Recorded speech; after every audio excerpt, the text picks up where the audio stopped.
Welcome back to my channel. ಹೊಸದಾಗಿ channel ನೋಡ್ತಾ ಇದ್ದರೆ ಸಬ್ಸ್ಕ್ರೈಬ್ ಮಾಡಿಕೊಂಡು ಸಪೋರ್ಟ್ ಮಾಡಿ ಸ್ನೇಹಿತರೆ. ತುಂಬ ಜನ ಬಾಬಾರ ಭಕ್ತರು ಇದ್ದಾರೆ. ಅವರ ಪವಾಡಗಳನ್ನು ಪ್ರತಿನಿತ್ಯ ನೀವು ಅವರ ಮಾತುಗಳಲ್ಲೇ ಅವರ ಸಂದೇಶಗಳನ್ನು ನೀವು ಕೇಳ್ತಾ ಇದ್ದೀರಾ. ಅವರ ಕಥೆಗಳನ್ನು ನೀವು ಕೇಳ್ಕೊಂಡೇ ಬರ್ತಾ ಇದ್ದೀರಾ. ಅವರ ಮಾತುಗಳಲ್ಲೇ ನಾವು ಇದನ್ನೆಲ್ಲನೂ ಕೇಳೋದ್ರಿಂದ ನಮ್ಮ ಜೀವನದಲ್ಲಿ ನಾವು ಕೂಡ ಸಾರ್ಥಕತೆ ಜೀವನನ ನಡೆಸೋದಕ್ಕೆ ಇದೆಲ್ಲ ತುಂಬ ಯೂಸ್ ಆಗುತ್ತೆ ಅಂತ ನಾವು ಅರ್ಥ ಮಾಡ್ಕೊಳ್ಬೇಕು. ಯಾಕಂದರೆ ಯಾವಾಗಲೂ ನಮ್ಮ ಜೊತೆ ಈಗಿನ ಕಾಲದಲ್ಲಿ ಹಿರಿಯರು ಇರೋದಿಲ್ಲ ಮಾರ್ಗದರ್ಶನ ಕೊಡೋದಕ್ಕೆ. ಏನು ಒಳ್ಳೆಯದಾಗುತ್ತೆ, ಕೆಟ್ಟದ್ದಾಗುತ್ತೆ, ನಮ್ಮ ಜೀವನದಲ್ಲಿ ಏನು ಬೇಕು, ಏನು ಬೇಡ, ಇದ್ರ ಬಗ್ಗೆ ಎಲ್ಲ ನಾವೇ ಡಿಸಿಷನ್ ತಗೊಳ್ತಾ ಇರ್ತೀವಿ. ಅದರಿಂದ ನಮಗೆ ಮಾರ್ಗದರ್ಶನ ಅಂತ ಯಾರೂ ಇರೋದಿಲ್ಲ. ಆ ತಂದೆಯ ಮಾರ್ಗದರ್ಶನದಲ್ಲಿ, ಆ ತಂದೆಯ ಮಾತುಗಳಲ್ಲೇ ನಾವು ಈ ದಿನ ಒಂದು ಪ್ರಾಣಿಗೆ ಪ್ರತಿನಿತ್ಯ ನಮ್ಮ ಕೈಲಾದಷ್ಟು ಊಟ ಕೊಡೋದ್ರಿಂದ, ಒಂದು ರೊಟ್ಟಿಯಾದರೂ ಕೊಡೋದ್ರಿಂದ 8 ಪ್ರಯೋಜನಗಳಾಗುತ್ತೆ. ಇಷ್ಟೆಲ್ಲ ನಮ್ಮ ಜೀವನದಲ್ಲಿ ಒಳ್ಳೆಯ ಅವಕಾಶಗಳು ಅನ್ನೋದು ಬರುತ್ತೆ ಅನ್ನೋದು ಈ ದಿನ ಬಾಬಾರವರ ಒಂದು ಕಥೆಯಲ್ಲಿ ನಾವು ತಿಳ್ಕೊಳ್ಳೋಣ ಸ್ನೇಹಿತರೆ. ಇದನ್ನು ನೀವು ಕೂಡ ಫಾಲೋ ಮಾಡಿ. ಯಾವಾಗಲೂ ನಾವು ದೇವಸ್ಥಾನಗಳಿಗೆ ಹೋಗಬೇಕು, ಆ ರೀತಿ ಈ ರೀತಿ ಆಡಂಬರದಿಂದ ಮಾಡಬೇಕು ಅಂತ ನಮ್ಮ ಮನಸ್ಥಿತಿ ಇರುತ್ತೆ. ಆದರೆ ಆ ಥರ ಏನೂ ಇರೋದಿಲ್ಲ. ತಪ್ಪದೇ ನಮ್ಮ ಸುತ್ತಮುತ್ತ ಇರುವ ಪ್ರಾಣಿ ಪಕ್ಷಿಗಳಿಂದ ಕೂಡ ನಮಗೆ ಅವುಗಳಿಗೆ ಅದು ಕೂಡ ನಮ್ಮ ಥರನೇ ಅದಕ್ಕೂ ನೋವಾಗುತ್ತೆ, ಹಸಿವಾಗುತ್ತೆ, ಕಷ್ಟ ಇರುತ್ತೆ ಅಂತ ಅರ್ಥ ಮಾಡಿಕೊಂಡು ನಾವು ಅದರಲ್ಲಿ ಒಂದು ದಿನವಾದರೂ ನಾವು ಈ ರೀತಿ ಅವುಗಳಿಗೂ ಕೂಡ ಸಹಾಯ ಮಾಡೋದ್ರಿಂದ ಎಷ್ಟು ಪ್ರಯೋಜನಗಳಿದೆ ಅನ್ನೋದು ಈ ದಿನ ತಿಳ್ಕೊಳ್ಳೋಣ. ಒಂದು ಕಾಲದಲ್ಲಿ ಒಂದು ನಾಯಿ ಹೇಳ್ತಂತೆ, ಅಂದರೆ ಬಾಬಾರ ಹತ್ತಿರ ಒಂದು ಹೇಳಿದ ಮಾತುಗಳು ನಮಗೆ ಈಗ ನಾಯಿ ಭಾಷೆ ಎಲ್ಲ ಅರ್ಥ ಆಗೋದಿಲ್ಲ. ಸುಮಾರು ಜನ ನಾಯಿಗಳನ್ನ ಎಷ್ಟು ಪ್ರೀತಿಯಿಂದ ಅವರ ಮನೆಯ ಸದಸ್ಯರ ರೀತಿಯಲ್ಲಿ ಸಾಕ್ತಾ ಇರ್ತಾರೆ. ತುಂಬ ಚೆನ್ನಾಗಿ ಮಕ್ಕಳ ಥರ ಕೂಡ ಪ್ರೀತಿ ಮಾಡ್ತಾರೆ. ಈ ರೀತಿ ಆ ನಾಯಿ ಒಂದು ಚಿಕ್ಕ ಮರಿ ಬಂದು ತಂದೆಯ ಹತ್ರ ಹತ್ಕೊಂಡು ಹೇಳ್ತಂತೆ, ನಮಗೆ ಯಾಕೆ ಈ ರೀತಿ ಕಷ್ಟ, ನಾವು ನಿಮ್ಮ ಥರ ಮನುಷ್ಯರ ರೀತಿಯಲ್ಲೇ ನಮಗೂ ಹಸಿವಾಗುತ್ತೆ, ನಮಗೂ ನೋವಾಗುತ್ತೆ, ನಮಗೂ ಕಷ್ಟ ಬರುತ್ತೆ, ಚಳಿಗಾಲದಲ್ಲಿ ಮಳೆಗಾಲದಲ್ಲಿ ಯಾವಾಗಲೂ ಅಷ್ಟೇ. ಆದರೆ ನಮಗೆ ಏನಾದರೂ ನೋವಾದಾಗ, ಹೊಟ್ಟೆ ಹಸಿವಾದಾಗ ಬಾಯಿ ಬಿಟ್ಟು ನಾವು ಹೇಳೋದಕ್ಕಾಗೋದಿಲ್ಲ, ನಮ್ಮ ಭಾಷೆ ನಿಮಗೆ ಅರ್ಥ ಆಗೋದಿಲ್ಲ ಅಂತ ಅದು ಹತ್ಕೊಂಡು ಹೇಳ್ತಂತೆ.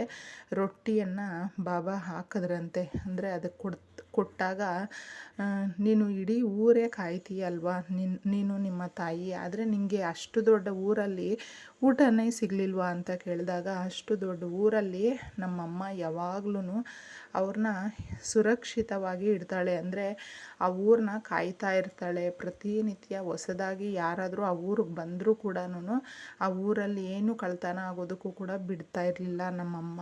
ಪ್ರತಿನಿತ್ಯ ನಮ್ಮನ್ನು ಯಾವ ಥರ ಕಾಪಾಡ್ತಾಳೋ ಅದೇ ಥರ ನಮ್ಮಮ್ಮ ಊರನ್ನು ಕೂಡ ಕಾಪಾಡ್ತಾ ಇದ್ಲು. ಆದರೆ ಆ ಊರಿನ ಜನರು ಮನೆ ಹತ್ರನೂ ನಾವು ನಿಂತ್ಕೊಂಡು ಎಷ್ಟು ಹೊಟ್ಟೆ ಹಶ್ವಾಗ್ತಾಯಿದ್ರು ನಾವು ನೋಡ್ತಾನೆ ಇರ್ತೀವಿ. ಆದರೆ ಒಂದು ತುಂಡು ರೊಟ್ಟಿ ಕೂಡ ಹಾಕೋದಿಲ್ಲ, ಸ್ವಲ್ಪ ಅನ್ನ ಕೂಡ ಹಾಕೋದಿಲ್ಲ. ಅಷ್ಟು ನಮಗೆ ಹಸಿವಾದಾಗ ನಾವು ಬಾಯಿ ಬಿಟ್ಟು ಕೇಳೋದಕ್ಕೂ ಆಗೋದಿಲ್ಲ. ದೇವ್ರನ್ನ ನಾವು ಯಾವ ರೀತಿ ಕೇಳಬೇಕು ಅಂತಂದ್ಬಿಟ್ಟು ಅದರ ಗೋಳನ್ನು ಬಾಬಾರ ಹತ್ತಿರ ಹೇಳ್ಕೊಳ್ತವು ಒಂದು ಕಾಲದಲ್ಲಿ. ಅಂದರೆ ಅದರ ಭಾಷೆ, ಅದರ ನೋವು ಬಾಬಾರಿಗೆ ಅರ್ಥವಾಯಿತು ಸ್ನೇಹಿತರೆ. ನಾವುಗಳು ಈಗ ನಮ್ಮ ಸಮಾನವಾಗಿರುವ ಮನುಷ್ಯರ ಮನಸ್ಥಿತಿ ಕೂಡ ನಾವು ಅರ್ಥ ಮಾಡ್ಕೊಳ್ಳೋದಿಲ್ಲ. ಆದರೆ ಪ್ರತಿನಿತ್ಯ ಬಾಬಾರ ಹತ್ತಿರ ನಾಯಿಗಳು ಸದಾ ಇರ್ತವೆ. ಆ ತಂದೆ ಭಿಕ್ಷೆ ಬೇಡಿ ತಂದದ್ದನ್ನು ನಾಯಿಗಳಿಗೆ ಹಾಕಿ, ಪಕ್ಷಿ ಪ್ರಾಣಿಗಳಿಗೆ ಹಾಕಿ, ಮತ್ತು ಅವರು ಮಿಕ್ಕಿದ್ರೆ ತಿಂತಾಯಿದ್ರು, ಇಲ್ಲಾಂದರೆ ಇಲ್ಲ ಅನ್ನುವ ಒಂದು ವಿಚಾರವನ್ನು ನಾವು ತಿಳ್ಕೊಳ್ತಾ ಬಂದಿದ್ದೀವಿ. ದೇವಸ್ಥಾನಕ್ಕೆ ಹೋದಾಗ ನೀವು ನೋಡಬಹುದು, ಆ ತಂದೆಗೆ ಪೂಜೆ ಮಾಡೋದೇ ನಾಯಿ ಬಂದ ಮೇಲೇ. ಇದನ್ನು ನೀವು ಅಬ್ಸರ್ವ್ ಮಾಡಿರ್ತೀರ ಅಂತ ಅಂದ್ಕೊಳ್ತೀನಿ. ಆ ರೀತಿ ಅಷ್ಟು ವಿಶೇಷವಾಗಿರುತ್ತೆ. ಆದರೆ ನಾವು ಮನೆಗಳ ಮುಂದೆ ಬಂದರೂ ಕೂಡ ಅದನ್ನು ಓಡಿಸ್ಬಿಡ್ತೀವಿ, ಆ ಥರ ಇರುತ್ತೆ. ಆದರೆ ನಾಯಿಗಳಿಗೆ ಪ್ರತಿನಿತ್ಯ ಊಟ ಕೊಡೋದ್ರಿಂದ ನಮಗೆ ಏನೆಲ್ಲ ಪ್ರಯೋಜನಗಳಿದೆ. ಸುಮಾರು ಜನಕ್ಕೆ ಇಷ್ಟು ದೊಡ್ಡ ಕೆಲಸ ಸಿಗ್ತಾ ಇಲ್ಲ, ಸಂತಾನ ಭಾಗ್ಯ ಇಲ್ಲ, ಮದುವೆಯ ಯೋಗ ಇಲ್ಲ, ಏನೇ ಒಂದು ಕೆಲಸ ಕೈಗೆತ್ಕೊಂಡ್ರೂ ಸೋಲು ನೀವು ಕಂಡಿರ್ತೀರ. ಇದು ನಿಮ್ಮ ಅನುಭವಕ್ಕೂ ಕೂಡ ಬಂದಿರುತ್ತೆ.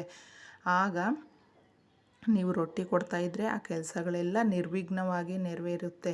ಶನಿಯ ದೋಷ ದೂರ ಆಗುತ್ತೆ.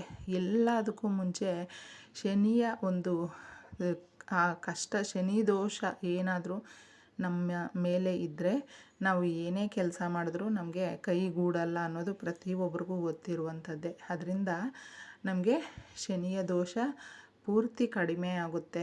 ಈ ರೀತಿ ನೀವು ಮಾಡ್ಕೊಂಡು ನೋಡಿ. ಹಾಗೆ ಇಷ್ಟೇ ಕಾಯಿಲೆಗಳ ನಾವು ಆ ಸಮಸ್ಯೆಯಿಂದ ಬಳಲುತ್ತಿದ್ದರೆ ನಮಗೆ ಫಸ್ಟ್ ಆಫ್ ಆಲ್ ಕಾಯಿಲೆಗಳು ಕಡಿಮೆ ಆಗುತ್ತೆ. ಈ ನಾಯಿಗಳಿಗೆ ಊಟ ಕೊಡುವಾಗ ಕಾಯಿಲೆಗಳು ಅನ್ನೋದು ನಮ್ಮ ಹತ್ತಿರ ಕೂಡ ಸುಳಿಯೋದಿಲ್ಲ. ಈ ಸಣ್ಣ ಪುಟ್ಟವು ಬಂದು ಹೋಗಬಹುದು, ಆದರೆ ಅದನ್ನು ತಡೆದು ಮುಂದೆ ಹೋಗುವಷ್ಟು ಶಕ್ತಿ ಸಾಮರ್ಥ್ಯ ದೇವರು ನಮಗೆ ತುಂಬುತ್ತಾನೆ. ನಮಗೆ ಕಾಯಿಲೆಗಳು ಅನ್ನೋದು ಬರೋದಿಲ್ಲ.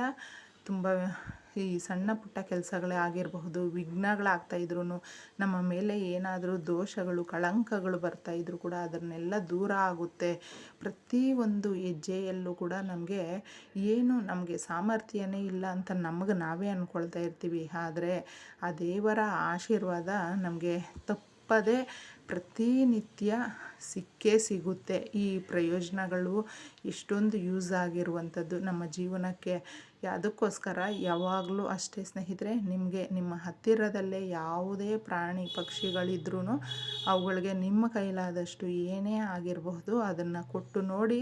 ಎಲ್ಲ ಕಷ್ಟಗಳು ನಮ್ಮ ಜೀವನದಲ್ಲಿ ಏನೇ ವಿಳಂಬ ಆಗ್ತಾಯಿದ್ರು, ಆ ಕೆಲಸಗಳನ್ನ ಮಾಡ್ಕೊಳ್ಳೋದಕ್ಕೆ ಆಗ್ತಾಯಿಲ್ಲ ಅನ್ನುವಾಗಲೂ ಕೂಡ ನಮಗೆ ಕೈಗೂಡಿ ಬರುತ್ತೆ. ಆ ದೇವರ ಆಶೀರ್ವಾದ ಕೂಡ ಸಿಗುತ್ತೆ. ತಪ್ಪದೇ ನೀವು ಈ ಕೆಲಸ ಈ ದಿನದಿಂದನೇ ಪ್ರಾರಂಭ ಮಾಡಿ. ಈ ವಿಡಿಯೋ ನಿಮ್ಗೆ ಇಷ್ಟ ಆಗಿದ್ದರೆ